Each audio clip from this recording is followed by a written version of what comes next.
सीटें खाली हैं और कोई किसी तरह से इंजीनियर बन भी जाए, बहुत अच्छा कोई कॉलेज है उसकी तो नहीं कह रहा हूं, सामान्य कॉलेज से किसी ने इंजीनियर किया है तो उसको तो 10-12 हजार की सर्विस मिलेगी कि नहीं मिलेगी, ये आज की वर्तमान की स्थिति है।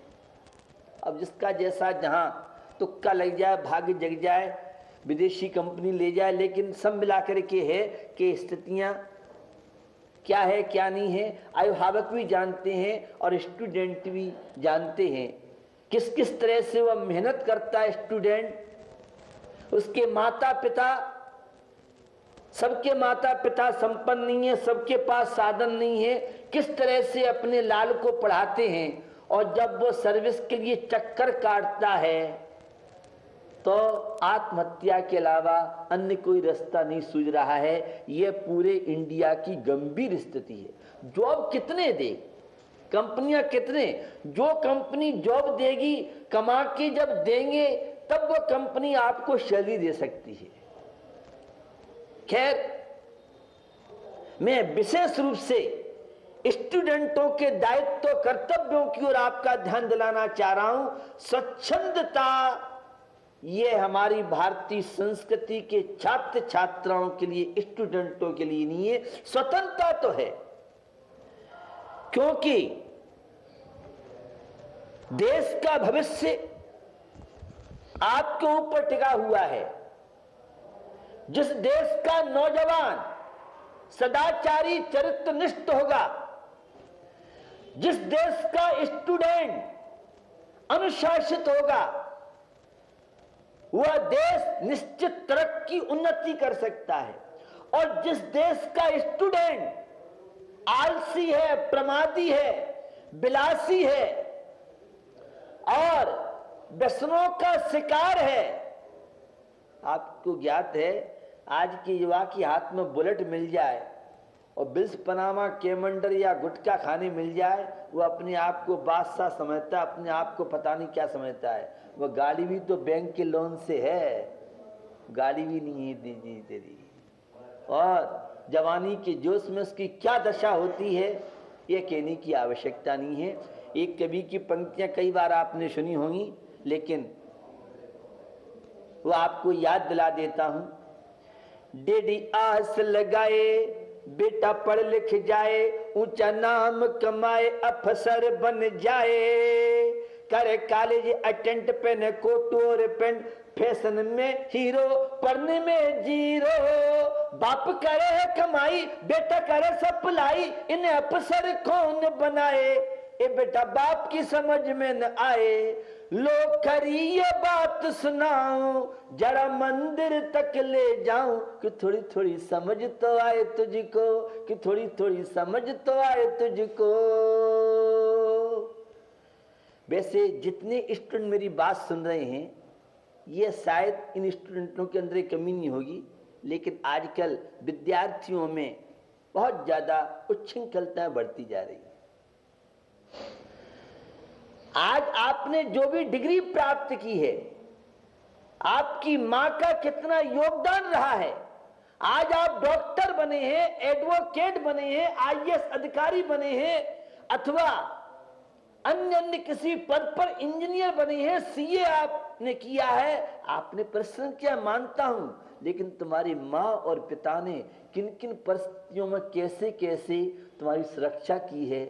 आज तुम पोस्ट पर पहुंचने के बाद अपने मां को, अपने पिता को, अपने धर्म को, अपनी संस्कृति को, अपने आचार विचारों को झोंक करके और क्लब होटल की संस्कृति, पाश्चात्य संस्कृति को अपना करके क्या जीवन में आप प्राप्त करना चाहते हैं? मेरी जिज्ञासा आप सबसे है।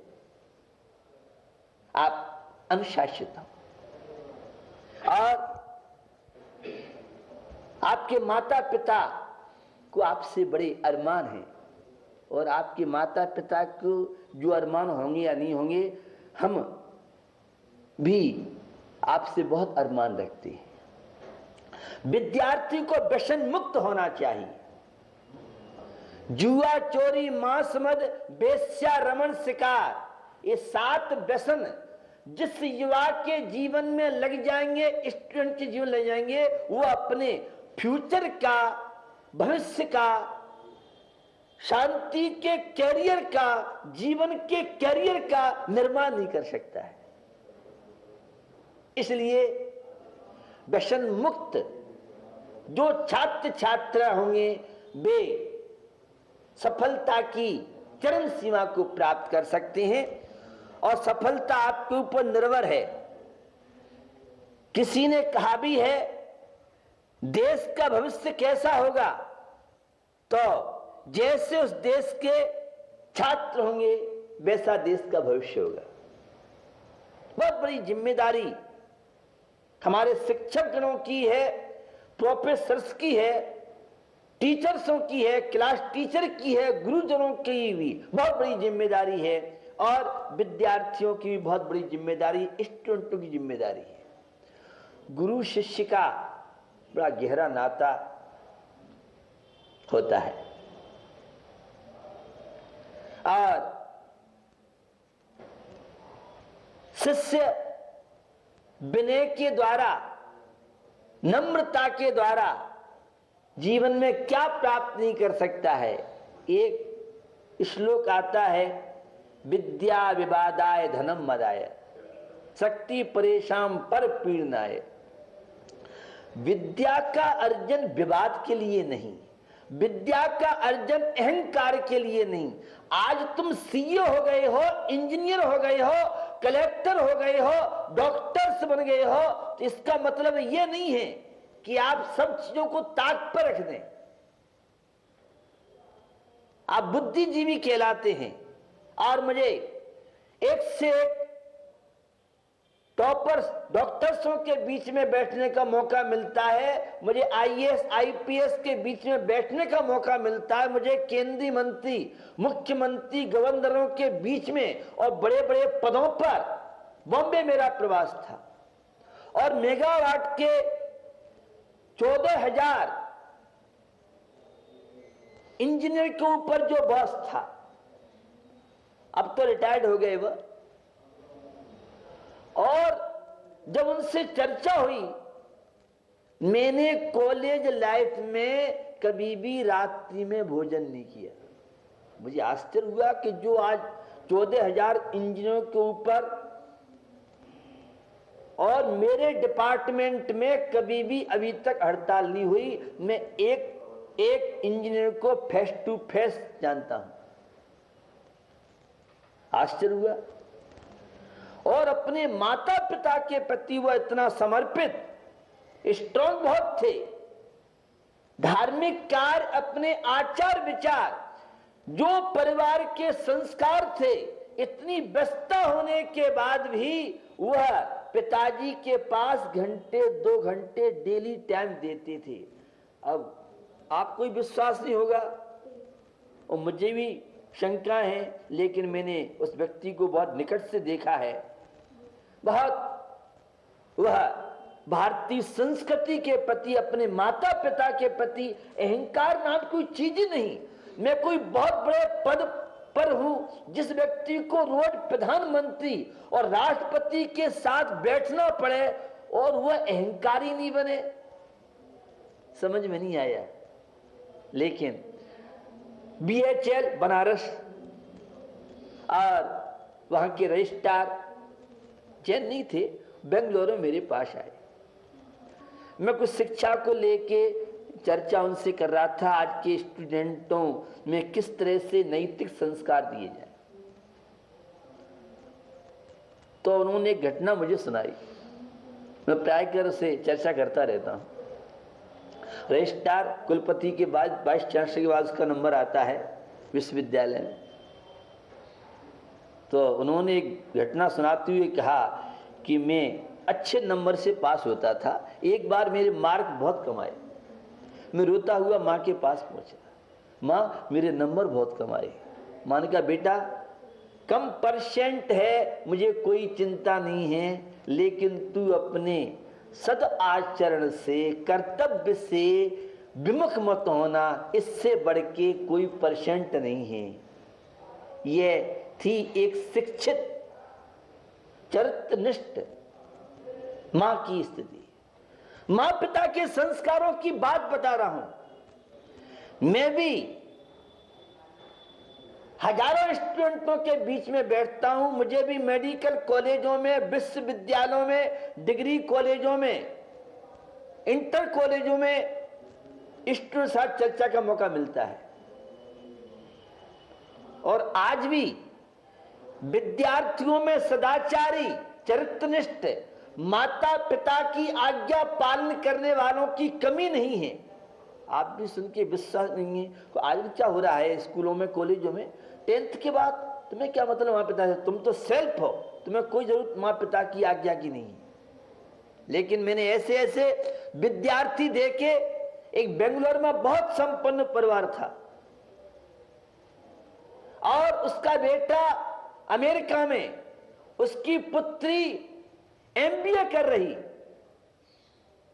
भोजन, बेटी, मां के बाद प्रसंग बनता है तो बेटी भोजन बनाती थी किसी नौकर चाकर से नहीं। और वो अमेरिका में रहने वाला पुत्र पिताजी की आज्ञा के बिना एक कदम बाहर नहीं रखता था, अमेरिका में रह करके, और वह भोजन दिन में करता था और सारे व्यसन बुराई तो कभी नाम नहीं। मां पिता जैसा चाहे, जो चाहे, वैसी संतान का निर्माण आज कर सकती है। एक डॉक्टर सागर MP के थे, वे बड़े सात्विक थे, उनके कोई लड़का नहीं था। उनकी धर्म पत्नी बड़ी गंभीर और बहुत चरित्रनिष्ठ भारतीय संस्कृति से उत्पन्न थी। उसका कहना था मां पिता जैसा चाहे वैसी संतान बन सकती है। मेरी ये 3 बेटियां हैं, 3 या 4, और सब डॉक्टर हैं, लेकिन कोई इन बेटियों पर उंगली उठा नहीं सकता है। इन तीनों बेटियों ने मुझे कभी बोलने का मौका नहीं दिया है। लोग कहते हैं संतान नहीं मानती है, संतान नहीं मानती है, और मुझे लगता है कि माता पिता नहीं मानते हैं। संतान को बिगाड़ने वाले हैं तो माता पिता है। बचपन में तो हम ध्यान नहीं देंगे, बचपन में तो लाल प्यार छूट दे देंगे। पिताजी के पास तो 2000 का मोबाइल और बेटे बेटी के पास 50,000 का मोबाइल। अब तुम उनसे उम्मीद करो ये बच्चे हमारे आज्ञाकारी बनेंगे, ये गंभीर विषय है। मैं मानता हूं स्टैंडर्ड और स्टैंडर्ड भी कोई चीज है, लेकिन ऐसा स्टैंडर्ड किस मतलब का जिसमें बच्चा बच्ची छात्र छात्राएं जीवन से विदा ले जाए, जीवन उनका विपत्ति बन जाए। जो माता पिता शुरू से स्वयं अनुशासित हैं, संस्कारित हैं और बच्चों पर जिन्होंने ध्यान दिया है, वे बच्चे जो चाहे जैसा। मैं आशुतोष मुखर्जी की एक बात आपको याद दिलाना चाहता हूं, कई बार हो सकता है आपने सुना होगा। वह कलकत्ता का गवर्नर आशुतोष मुखर्जी से बड़ा प्रभावित हुआ, बहुत टैलेंट थे वो, और सच्चरित्र, मां ने अच्छे संस्कार दिए। और जिस समय गवर्नर ने कहा मैं तुम्हें विदेश पढ़ने के लिए भेजना चाहता हूं, पहले विदेश में पढ़ाई करना बहुत बड़ी बात होती थी। आजकल तो विदेशों की वैल्यू भी नहीं रही है और विदेशों का क्रेज अब नहीं रहा है। क्या हुआ? यह हुआ जब उससे कहा तो उसने कहा मैं अपनी मां से पूछूंगा, और मां आज्ञा देगी तो मैं जा सकता हूं विदेश। घर पे मां से पूछा, मां मुझसे गवर्नर और कह रहे हैं विदेश भेजने की, गवर्नर तक पहुंचना बहुत मुश्किल, और गवर्नर विदेश पहुंचाने की बात करें, अंग्रेजी प्रशासन था। उन्हें मां ने कहा नहीं बेटा। जब आशुतोष मुखर्जी लौट के आया, क्या हुआ? मां ने मना कर दिया है, हम नहीं विदेश भेजेंगे। अरे मां से कह दो, गवर्नर कह रहा है गवर्नर। वो बालक कहता तुम जैसे 3 से 60 गवर्नर आ जाएं, मेरे लिए मेरी मां से बढ़ के कोई गवर्नर नहीं है। और वही बालक कलकत्ता यूनिवर्सिटी का वाइस चांसलर कुलपति बनता है और बंगाल हाई कोर्ट का जस्टिस बनता है आशुतोष मुखर्जी। यह है मां पिता के संस्कारों का प्रभाव। आज भी हम देखते हैं जो स्टूडेंट अपने माता पिता की बागडोर से बंधे हुए हैं, अपने धर्म और आचार और विचार। आजकल स्टूडेंटों की शिकायत ये है कि मेमोरी इल्ला, कन्नड़ में कहते हैं इल्ला, मेमोरी बहुत कमजोर है हमारी। अब तुम hello hello hello hello hello hello दिन रात करते रहो। केमिस्ट्री की स्टडी करना है, फिजिक्स की स्टडी करना है, अकाउंटेंसी तुम्हें सब्जेक्ट पढ़ना है और तुम मैसेज और मोबाइल और फेसबुक में लगे हो। या तो फेसबुक इंटरनेट का मजा ले लो या फिर अपना फ्यूचर पढ़ाई कर लो। दोनों काम एक साथ नहीं हो सकते। इस कार्यक्रम के प्रसारण सहयोगी हैं Gulshan Rai, Anil Kumar Jain, Rajesh Kumar Jain, Pradeep Kumar Jain, Anil hosiery, Gandhinagar, Delhi. Shri Ajay Kumar, Pradeep Kumar Jain, fit and fine